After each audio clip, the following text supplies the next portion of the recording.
Guests mocked the fat man at the gala dinner, until he revealed he was the owner of the mansion, and what happened that night would change the lives of everyone present forever. The crystal ballroom sparkled under gold chandeliers as Thomas Morgan, 42, slowly ascended the staircase of the Whitmore mansion, her hands held tight to the silver tray with champagne glasses. Each step was measured, careful. He knew all eyes were on him. "Look at the size of this waiter. Can the stairs hold it?" The voice echoed throughout the hall. Laughter exploded like fireworks. Thomas didn't look away. It continued rising. "I bet he eats more than he serves," another female voice prodded, followed by hysterical laughter. The man who had made the first comment was Damien Ashford, 38, CEO of a technology startup worth millions. Italian suit, Swiss watch, very white teeth. He was leaning against the marble balustrade with a glass in his hand and a venomous smile on his face. "Hey, fatty, bring more champagne here, and try not to spill everything on the way." Thomas stopped at the top of the stairs. He turned slowly. His eyes met Damien's.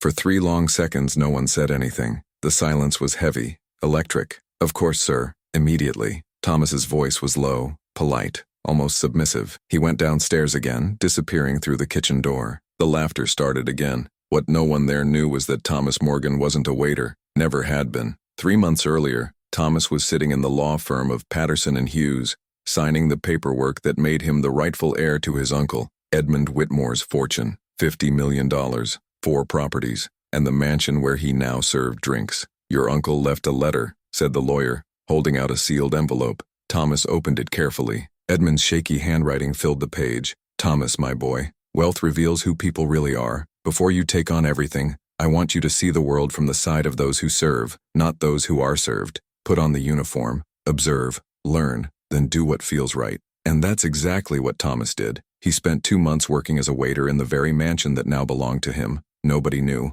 The team thought he was just another temporary hire. Guests didn't even ask his name. And Damien Ashford? He was one of the main investors in that night's charity event, a gala dinner to raise funds for a fictional NGO he created. Thomas had discovered this a week ago, leafing through documents in the office. The NGO did not exist. The money went directly to offshore accounts. Now, as Damien laughed loudly, surrounded by other equally arrogant guests, Thomas returned to the kitchen. He took a deep breath. He looked at the reflection in the stainless steel of a pan, smiled. "Are you well?" The voice was that of Clara, the chef, a 60-year-old woman who treated Thomas like her son from day one. "I'm great, Clara. They are cruel out there. I know, but it will soon end." Clara frowned, not understanding. Thomas just blinked and returned to the hall. Damien was now in the center of the room, speaking to the audience about the importance of helping those less fortunate. His girlfriend, Victoria, a 24-year-old model in a red silk dress, applauded beside him as if she were watching the Oscars.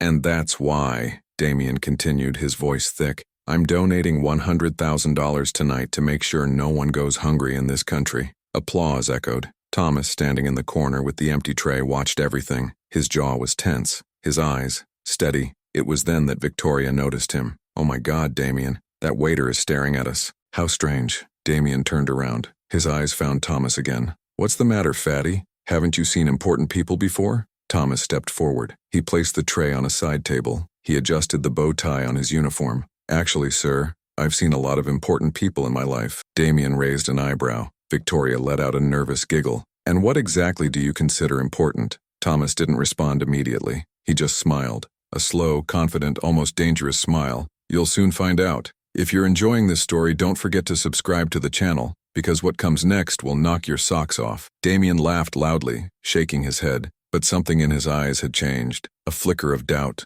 of discomfort. "And Thomas?" He turned and walked back to the kitchen, leaving behind a room full of people who had no idea who he really was. Not yet. The kitchen was silent when Thomas entered. Clara watched him with concern, but he just waved his hand, signaling that he was okay. He took a pitcher of ice water and found it. "I have a glass." He drank slowly, feeling the liquid go down his throat as the muffled sound of laughter from the room passed through the double doors. "Are they always like this?" Thomas asked, breaking the silence. Clara sighed, drying her hands on her apron. "Always. Rich people think that money gives them license to step on other people." Thomas nodded. He placed the glass in the sink and returned to the living room with a new tray of canapes. But this time, something had changed. He was no longer just observing. I was recording everything. Damien remained in the spotlight, now sharing an anecdote about how he fired an incompetent employee from his company. The audience laughed as if it were the best stand-up of the year. The guy was late 3 times. 3, I said,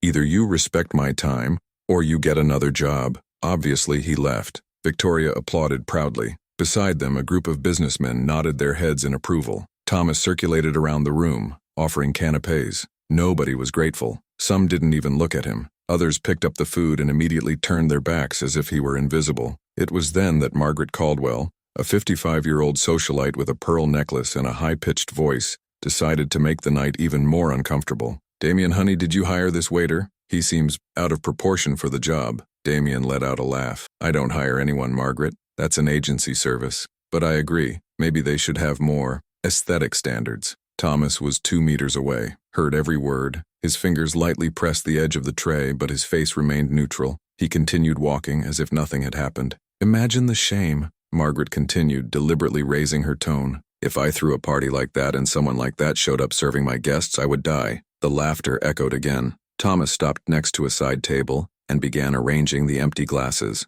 His hands were shaking slightly, not out of fear, of contained anger. Victoria approached him, waving her red dress like a victory flag. She took a canapé from the tray without looking at Thomas and turned to Damien. "Babe, let's take a photo. I want to post about this amazing night." Damien posed next to her, smile perfect, arm around her waist. The event's official photographer clicked several times. Meanwhile, Thomas watched from afar. He knew that smile. It was the same one Damien used in his fake social responsibility interviews. 2 weeks ago, Thomas had discovered something interesting in the mansion's digital archives. His uncle Edmund kept everything: emails, contracts, call recordings. Edmund was meticulous, almost paranoid, and among the files there was a specific folder about Damien Ashford: false contracts, suspicious bank transfers, emails exchanged with fictitious partners. The charity Damien promoted was a complete fraud. Not a penny reached those in need. Everything went to private accounts. Thomas knew, and I was waiting for the right moment. "Hey, fatty," Damien's voice cut through his thoughts. Thomas looked up. The entire hall was looking at him now. "Do you know how to smile, or were you born with that funeral face?" More laughs. Victoria covered her mouth, pretending to be shocked, but her eyes sparkled with amusement. Thomas took a deep breath. He placed the tray on the table and slowly walked towards Damien. Each step was calculated. When he stopped a meter away, the hall fell silent. "Sorry, sir. Sometimes I forget to smile when I'm working." Damien tilted his head, amused. "Work? You call that work? Walking around with a tray? Everyone does what they can, sir." "Yeah, and you clearly can't do much." Thomas didn't look away. His eyes were fixed on Damien's, steady, almost defiant. For a brief second, Damien looked uncomfortable, but he soon regained his composure and patted Thomas on the shoulder. "Relax, fatty. It's just a joke." Thomas didn't respond. He just turned and went back to the kitchen, but as he walked, he could feel the eyes boring into his back, and I could hear the whispers. "How strange. He looks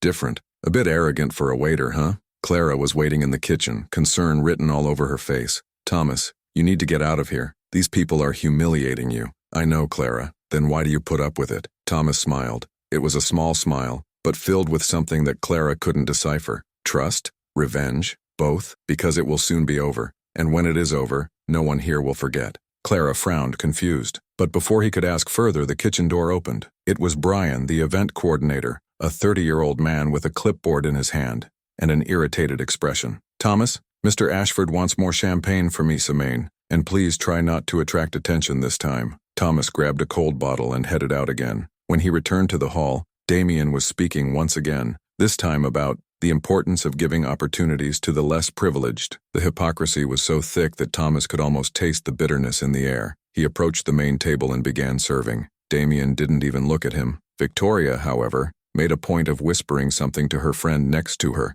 discreetly pointing at Thomas. They both laughed softly. Thomas poured the last glass and was about to walk away when he heard Margaret's voice again. "Damien, love, do you really think people like that should be here? I mean, at a fundraiser, wouldn't it be more appropriate to have, presentable people?" Damien shrugged. "Margaret, you're right, but what can we do? It's hard to find qualified people these days." Thomas stopped. He turned slowly. His eyes met Margaret's, then Damien's, and then, for the first time all night, he smiled. A wide, genuine, almost disturbing smile. "You're right, madam. It's really hard to find qualified people, especially when it comes to character." The hall froze. Margaret's eyes widened. Damien frowned, confused. "What?" But Thomas was already walking away, leaving behind a heavy, uncomfortable silence. And as he walked back to the kitchen, a single certainty pulsed in his mind. What no one there knew was that Thomas Morgan wasn't just serving champagne, he was serving justice, and it was about to be served cold. Thomas spent the next 40 minutes in ghost mode. He circulated around the room, served drinks,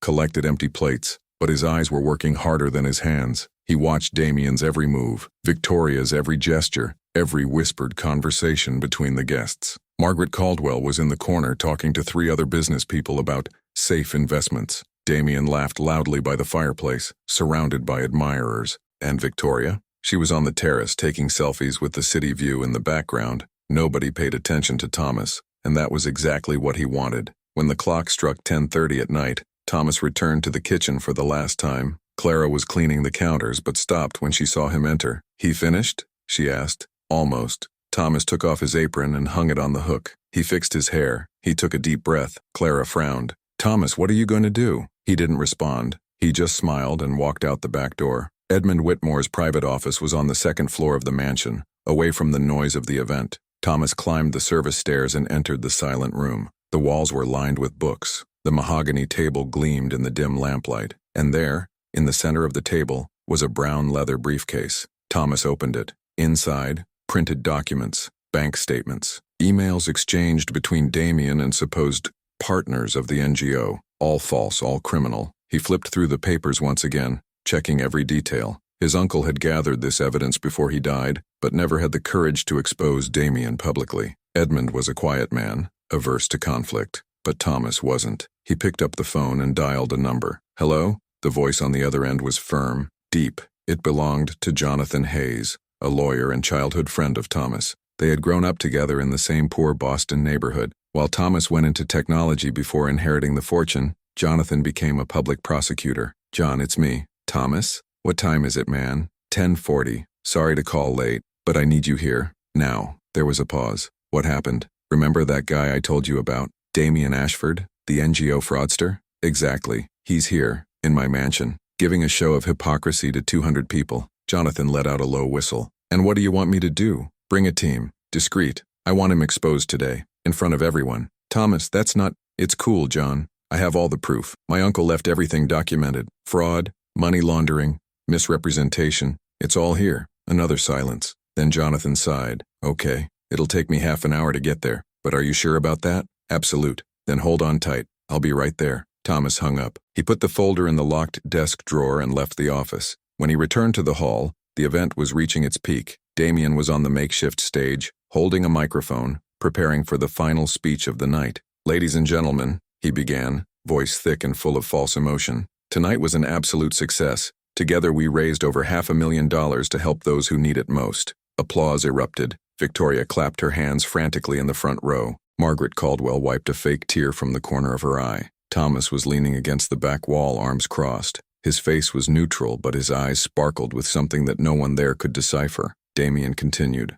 "I have always believed that the privileged have a responsibility to care for those less fortunate, and that is why I dedicate my life to this cause." Thomas almost laughed. Almost. "And I want to especially thank the staff at this magnificent mansion." Damien made a sweeping gesture with his arm. "The waiters, the cook, everyone who made this night possible, including that man in the back." He pointed at Thomas. All eyes turned. Thomas didn't move. "Thanks for the service, friend. You did a good job." Damien smiled. It was a condescending smile, full of superiority. Thomas didn't smile back. He just nodded slightly. Victoria whispered something to her friend next to her. They both laughed. Margaret rolled her eyes, and Damien returned to his speech, pleased with himself. But what he didn't know was that the half-hour Jonathan needed was about to run out. At 11:10 at night, the main door of the mansion opened. Jonathan Hayes entered, accompanied by 2 prosecutors and 3 investigators. They were dressed discreetly but carried briefcases and tablets. Clara, who was near the entrance, widened her eyes. "Thomas, there are people coming," she whispered as he passed through the kitchen. "I know." She held his arm. "Thomas, what did you do?" He looked into her eyes, and for the first time in months, he truly smiled. "Justice, Clara. I got justice." Jonathan entered the room. Damien was finishing his speech when he noticed the presence of the newcomers. He frowned. Victoria also noticed and poked his arm. "Babe, who are those?" Damien got off the stage and walked towards the group. His confident smile was still on his face, but there was a flicker of confusion in his eyes. "Can I help?" Jonathan introduced himself. Jonathan Hayes, District Attorney. We're here at the request of the owner of this mansion. Damien blinked. Owner? I thought the owner died. He died, but he left an heir. It was then that Thomas moved away from the wall. He walked slowly through the hall, passing among the surprised guests. Every step was firm. When he reached Jonathan's side, he stopped. He turned to Damien. Good evening, Mr. Ashford. Damien looked at him confused. You? What? My name is Thomas Morgan, and this mansion belongs to me. The hall erupted in murmurs. Victoria covered her mouth with her hand. Margaret's eyes widened. And Damien? He turned pale. How it is. Thomas stepped forward. His eyes were fixed on Damien's. My uncle, Edmund Whitmore, left me everything. The mansion, the properties, the business. And he also left me something very interesting about you. Damien swallowed. I don't know what you're talking about. Don't you know? Then let me refresh your memory. Thomas gestured. Jonathan opened the folder and took out a stack of documents. He began to read aloud. Damien Ashford, founder of the NGO Hope for All. Bank account registered in the Cayman Islands. Monthly transfers of donated funds to private accounts. $0 actually going to charitable causes. The hall fell silent. A heavy, suffocating silence. Victoria backed away, moving away from Damien as if he were contagious. Margaret put her hand to her chest, shocked. The other guests began to whisper indignantly. Damien shook his head. That's a lie. I can prove it. Can you prove it? Thomas interrupted, voice calm but sharp. So explain these emails, these transfers, these fake contracts.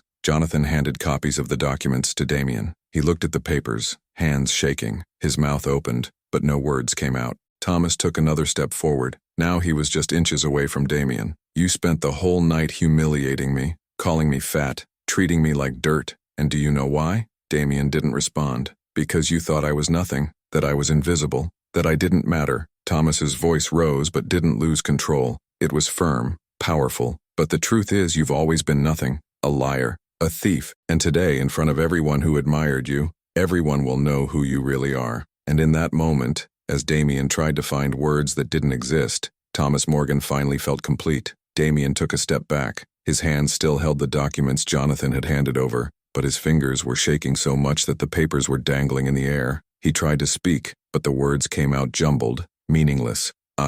That's not, you don't understand. Jonathan stepped forward, tablet in hand. Mr. Ashford, I have here records of 37 bank transfers from the NGO Hope for All for accounts in the Cayman Islands, all in your name. They total $2,400,000, money donated by people who believed they were helping needy children. The hall erupted in indignant screams. Margaret Caldwell rose from her chair, furious. I donated $50,000 to this scam. Another businessman shouted from the background. I invested $100,000. Where's my money? Victoria was frozen, eyes wide, red dress shaking as she breathed too quickly. She looked at Damien as if seeing a stranger. Damien says that's not true. He turned to her, desperate. Vic, I can explain. Explain then, she screamed, tears streaming down her face. Explain how you stole from poor people. Explain how you made me pose for fake photos from this disgusting NGO. Damien reached out, trying to touch her, but Victoria pulled away as if he was burning. Don't touch me. Thomas watched everything in silence. His arms were crossed, posture firm,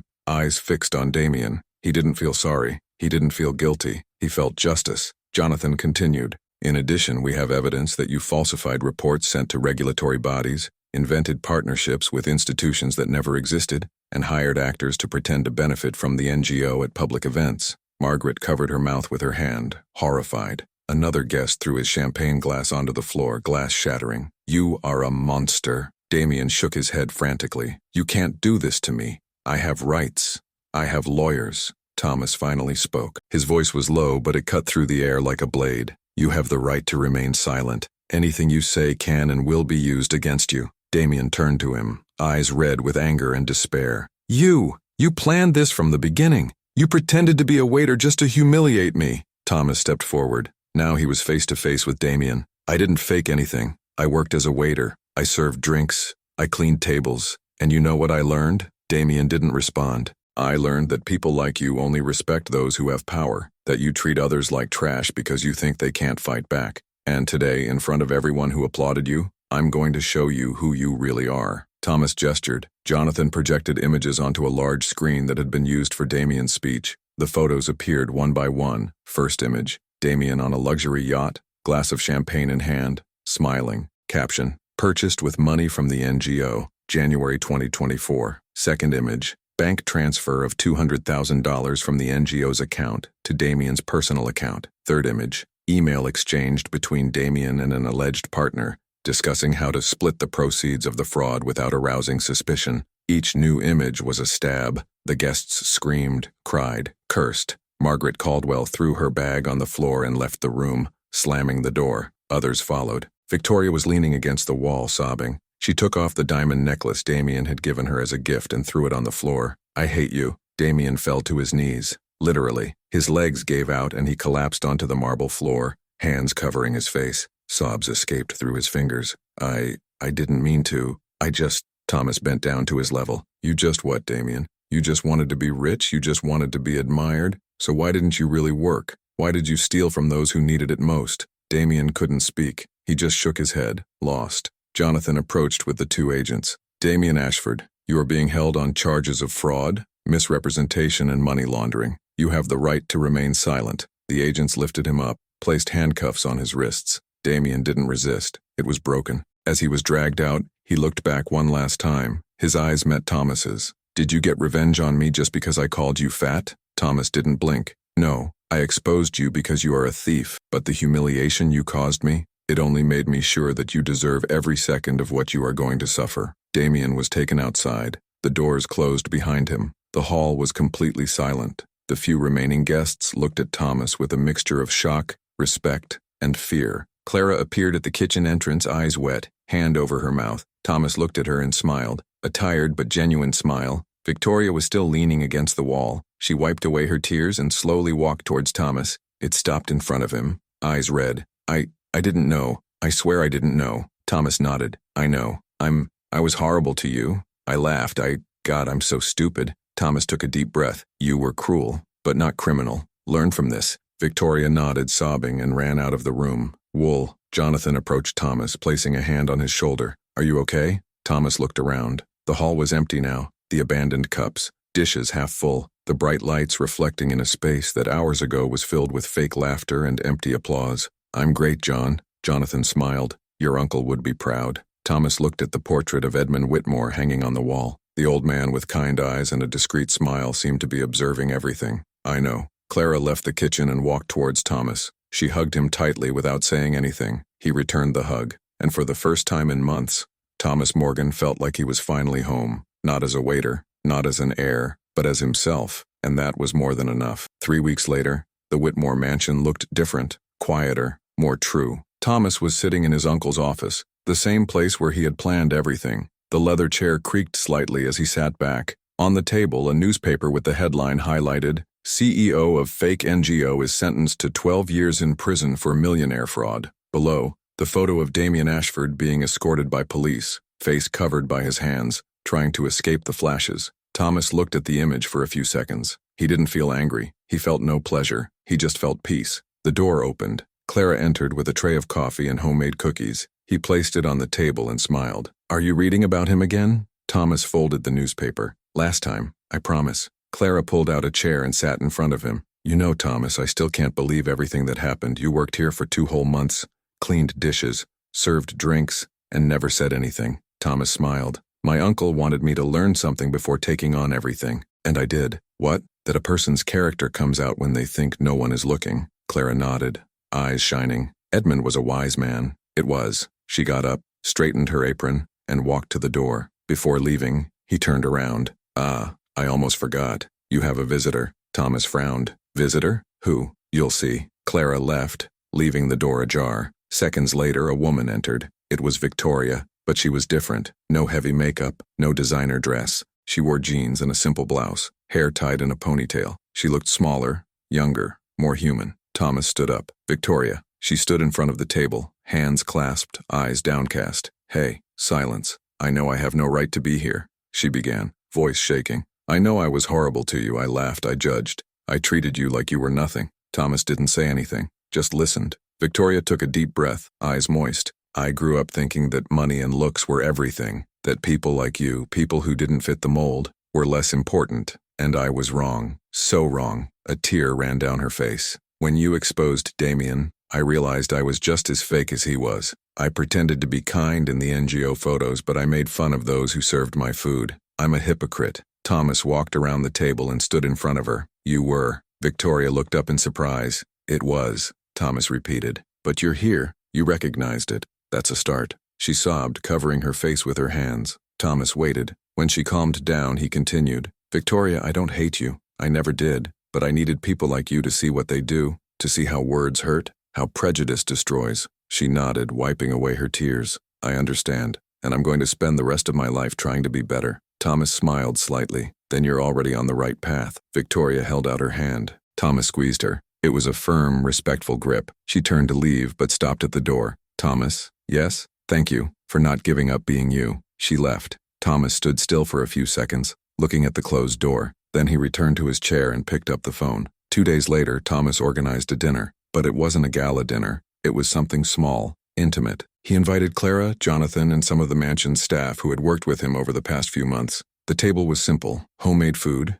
cheap wine, real laughs. Clara raised her glass. A toast to Thomas, to the bravest man I know. Everyone raised their glasses. Thomas shook his head, laughing. I didn't do anything special. Jonathan disagreed. You did, yes. You showed that dignity is worth more than money, that justice is worth more than revenge, and that being underestimated doesn't mean being weak. Thomas looked around the table. Those people were not there out of obligation. They were there because they wanted to, because they cared, and that was worth more than any fortune. In the following weeks, the story of Thomas spread. Newspapers published articles. TV programs invited him for interviews, but he refused almost all of them. He didn't want fame. I just wanted to live. He transformed the mansion into a community center. It opened the doors to free computer, cooking and art classes, hired teachers, offered scholarships, and for the first time in decades, the Whitmore mansion was not a symbol of isolated wealth. It was a symbol of hope. Margaret Caldwell appeared one day, publicly apologizing. Thomas accepted, not because she deserved it, but because he deserved to live without resentment. Damien Ashford? He was serving time in a federal prison. None of his old friends visited him. None of his business partners answered his calls. He was alone, and that was the only justice Thomas needed. One afternoon, Thomas was sitting in the mansion's garden, reading a book. The sun was low, painting the sky orange and pink. Clara approached with a cup of tea. Can I sit down? Of course. She sat next to him silently, just watching the sunset. After a few minutes, she spoke. Your uncle would be proud, Thomas. He smiled. I know. I feel it every day. Clara looked at him. You learned his lesson, didn't you? I learned that true power doesn't come from money, it comes from character, and that people reveal who they really are when they think no one is watching. Clara nodded. And you revealed who you are. A good man. A righteous man. Thomas looked at the horizon, and for the first time in a long time, he felt complete, because he hadn't beaten Damien Ashford to get revenge. He had won to prove something much more important, that the weight of your body never defined the weight of your character, that appearance never determined value, and that, in the end, dignity always wins over arrogance. If you like this story of overcoming injustice, don't forget to subscribe to the channel, because here we believe that everyone deserves respect, and that no one, absolutely no one, has the right to make you feel less than you are. Until the next story. And remember, the best revenge is success, always.